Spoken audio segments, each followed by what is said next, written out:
Hello नमस्कार दोस्तों, कैसे आप लोग। आशा करते हैं आप लोग अच्छे होंगे। जितने भी बच्चे यहाँ पे एसएससी जीडी की तैयारी कर रहे हैं और वो OBC category, SC category, ST category या ईडब्ल्यूएस कैटेगरी से बिलोंग करते हैं तो उनको यहाँ पर रिजेक्ट किया जाएगा डॉक्यूमेंट वेरिफिकेशन में। ध्यान से इस बात को सुनिएगा।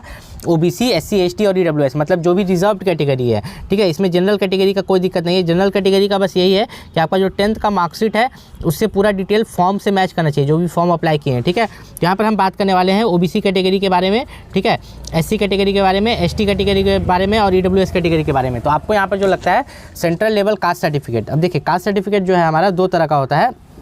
एक हमारा होता है स्टेट लेवल का और एक हमारा होता है सेंट्रल लेवल का, ठीक है। तो अगर हम बात करें यहाँ पर तो जो सेंट्रल लेवल कास्ट सर्टिफिकेट है वो यहाँ पर नहीं लगता है हमारा, स्टेट लेवल नहीं लगता है, सेंट्रल लेवल का कास्ट सर्टिफिकेट यहाँ पर लगता है। तो ये जो सेंट्रल लेवल कास्ट सर्टिफिकेट है ये आप कैसे बनवाएं, तो सेंट्रल लेवल कास्ट सर्टिफिकेट आप अपने ब्लॉक से बनवा सकते हैं, ठीक है। अपने ब्लॉक या तहसील से बनवा सकते हैं या ऑनलाइन अप्लाई करके भी वहाँ पर प्राप्त कर सकते हैं। लेकिन यहाँ पर जो है कास्ट सर्टिफिकेट कब तक देना है, देखिए आपका जो एग्ज़ाम चल रहा है अभी 4 फरवरी से लेकर यहाँ पर 25 फरवरी तक, कब तक 25 फरवरी तक आप लोगों का यहाँ पर एग्ज़ाम चलने वाला है। तो ये जो पूरा एग्ज़ाम चलने का समय है, तो जिस दिन आप एग्ज़ाम दे के निकलिएगा, मान लीजिए कि आपका एग्ज़ाम 20 तारीख को है, ठीक है, एग्ज़ाम दे के निकलिएगा तो आपको तो पता चल जाएगा 20 फरवरी को जब एग्ज़ाम दिए कि आपका एग्ज़ाम निकलने वाला है कि नहीं, आप कितना मार्क्स सिक्योर कर रहे हैं। अब ज़रूर है कि अगर आप 80 क्वेश्चन है, ठीक है, 80 गुना 2 160 मार्क्स, अगर 160 मार्क्स में से अगर आपको लग रहा है कि 120 आ रहा है तो आप अपना कास्ट सर्टिफिकेट बनवा लें, क्योंकि जब फिजिकल होगा, ठीक है, फिजिकल के समय ही, ठीक है, फिजिकल के समय ही आपका कास्ट सर्टिफिकेट मांगेगा।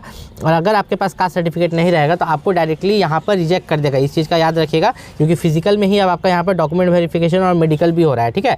इस चीज़ का आपको खास ख्याल रखना है। अब यहाँ पर बात करें नॉर्मलाइजेशन को लेकर, तो आपने एग्जाम दे दिया या देने वाले हैं तो एसएससी जीडी में नॉर्मलाइजेशन भी होता है, ठीक है, जिसमें आपको 10 से 30 नंबर एक्स्ट्रा मिलता है।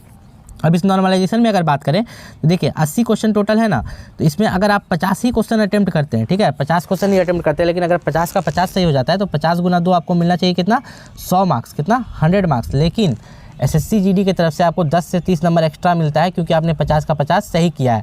तो आप याद रखिएगा, अगर आप, मैं एक एग्जांपल देता हूँ, 80 क्वेश्चन में से मान लीजिए कि कोई बच्चा 60 क्वेश्चन बनाता है, उसका 5 गलत हो जाता है, ठीक है, 5 गलत हो जाता है, तब भी उसको नॉर्मलाइजेशन में 10 से लेकर 15 नंबर एक्स्ट्रा मिलेगा। लेकिन 80 क्वेश्चन में से कोई बच्चा अगर 80 का 80 अटेम्प्ट कर देता है, उसका 30 गलत हो जाता है, कितना, 30 गलत, तो नॉर्मलाइजेशन में उसको मात्र 2 या 3 नंबर एक्स्ट्रा मिलेगा, ठीक है, +2 या +3 मार्क्स एक्स्ट्रा मिलेगा, या -2 या -3 ही हो जाएगा, क्योंकि आपने नंबर ऑफ गलती ज़्यादा किया है, ठीक है।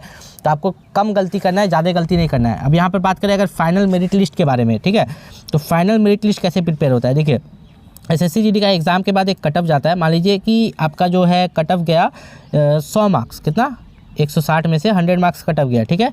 फिर आपने जो मार्क्स लाया, ठीक है, आपने जो मार्क्स एग्ज़ाम में लाया वो लाया 110 मार्क्स, कितना, 110 मार्क्स। लेकिन आपका जो सिलेक्शन होता है, मेरिट बनता है, फाइनल मेरिट लिस्ट बनता है, वो बन गया 125 पर। तो आप देख सकते हो यहाँ पर कि कितना अंतर हो गया। पहले कट ऑफ 100 गया था, आपने 110 लाया, आपको फिजिकल के लिए बुलाया गया, अरे बच्चा 10 मार्क्स ज़्यादा लाया है कट ऑफ से, उसको फिजिकल के लिए बुलाया जाओ। और बाद में जो आपका मेरिट बना 125 पर की, जो बच्चा 125 लाया है बस उसी का सिलेक्शन होगा।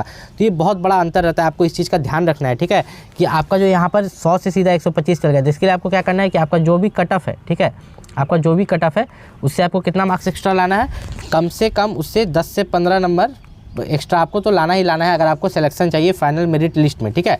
अब यहाँ पर मैं अगर बात करूँ एसएससी जीडी का जो एग्ज़ाम है, ठीक है, एग्ज़ाम खत्म होने के बाद, जैसे एग्ज़ाम आपका 25 तारीख को खत्म होगा, 25 फरवरी को, तो आपको 10 दिन के अंदर में, ठीक है, 10 दिन के अंदर में आंसर की मिल जाएगा, ठीक है। जैसे ही आंसर की मिलता है, अगर आप कास्ट सर्टिफिकेट तब तक अप्लाई नहीं किए तो अपना जाति प्रमाण पत्र अप्लाई कर लीजिएगा, नहीं तो डॉक्यूमेंट वेरिफिकेशन में आप 100% यहाँ पर रिजेक्ट हो जाएगा। एसएससी जीडी की तैयारी कर रहे हैं तो आपको पता होगा कि एसएससी जीडी का जो कट ऑफ है वो स्टेट वाइज जाता है, और मेल का अलग जाता है, फीमेल का अलग जाता है, ठीक है, दोनों का कट ऑफ यहाँ पर अलग अलग जाता है। तो आप चैनल को सब्सक्राइब करके रखिएगा, क्योंकि एसएससी जीडी का जो स्टेट वाइज कट ऑफ है मैं इस चैनल पर डालने वाला हूँ। मिलते हैं अगले वीडियो में, तब तक के लिए नमस्कार।